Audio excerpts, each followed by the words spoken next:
Edappal choice wedding കാസ്റ്റിൽ Onam മഹോത്സവത്തോടനുബന്ധിച്ച് നടത്തിയ സമ്മാന പദ്ധതിയുടെ നറുക്കെടുപ്പ് നടത്തി. നറുക്കെടുപ്പിന്റെ ഉദ്ഘാടനം വ്യാപാരി വ്യവസായ ഏകോപന സമിതി എടപ്പാൾ മേഖലാ വൈസ് പ്രസിഡന്റ് എം ശങ്കരനാരായണൻ നിർവഹിച്ചു.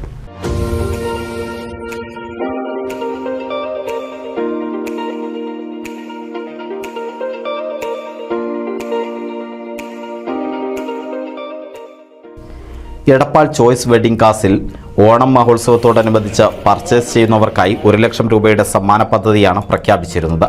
കഴിഞ്ഞ ദിവസം വൈകിട്ട് ചോയ്സ് വെഡ്ഡിംഗ് കാസിൽ നടന്ന നറുക്കെടുപ്പിന്റെ ഉദ്ഘാടനം വ്യാപാരി വ്യവസായി ഏകോപന സമിതി എടപ്പാൾ മേഖലാ വൈസ് പ്രസിഡന്റ് എം ശങ്കരനാരായണൻ നിർവഹിച്ചു.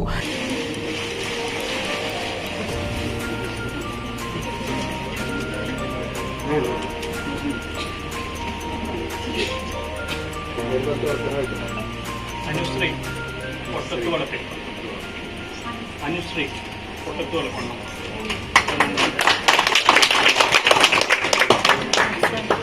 ₹1,00,000 കൊടുക്കാമെന്ന് പറഞ്ഞാൽ നമ്മൾ ഗംഭീരമായി നടത്തി. വളരെ ജനങ്ങളെ ആകർഷിക്കപ്പെട്ടൊരു സംഭവമായിരുന്നു. അത് ഈ പ്രാവശ്യവും വെഡ്ഡിംഗ് കാസ്റ്റ് അതേപടി തുടർന്നു. വളരെയധികം കസ്റ്റമേഴ്സ് കടയിൽ വരികയും അതിൻ്റെ ഫലമായിട്ടാണല്ലോ നമ്മളിപ്പോൾ ഈ കൂപ്പൺ കാണാൻ സാധിച്ചത്. എന്തായാലും വലിയൊരു എടപ്പാളിൻ്റെ വലിയൊരു ചരിത്രമായി മാറിയിരിക്കുകയാണ് വെഡ്ഡിംഗ് കാസ്റ്റ്.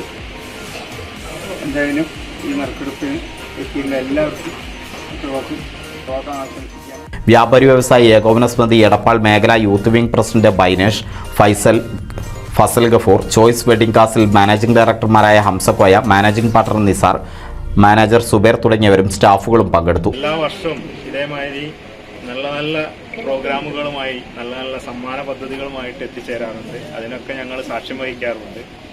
ഈ വർഷവും അതേപോലെ വളരെ സന്തോഷത്തോടു കൂടിയാണ് ഈ നറുക്കെടുപ്പിനെ ഞങ്ങൾ കാണുന്നത്. അത് പറയാനുള്ള കാരണം വ്യാപാരി വ്യവസായി ഏകോപന സമിതിയുടെ വളരെ പ്രധാനപ്പെട്ട നറുക്കെടുപ്പ് കാറും ഇതൊക്കെ കൊടുത്തുകൊണ്ടിരിക്കുന്ന ആ അവസരത്തിൽ അതിനും നല്ല പ്രാധാന്യം കൊടുത്തു.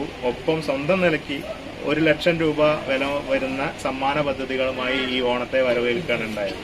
നറുക്കെടുപ്പിൽ ഒന്നാം സമ്മാനമായ 50,000 രൂപ ആനക്കര സ്വദേശി അനുശ്രീയും 10,000 രൂപ വീതം 5 പേർക്ക് നൽകുന്ന സമ്മാനത്തുക കാട്ടകമ്പാൽ സ്വദേശി ശ്വേത, ആലങ്കോട് സ്വദേശി വിഷ്ണു സാജൻ, KY റഷീദ്, കാഞ്ഞിരമുക്ക് സ്വദേശി ആദിത്യൻ ഷാജി, മാർജരി സ്വദേശി ഹനീഫ എന്നിവർക്ക് ലഭിച്ചു. NCV news Edappal.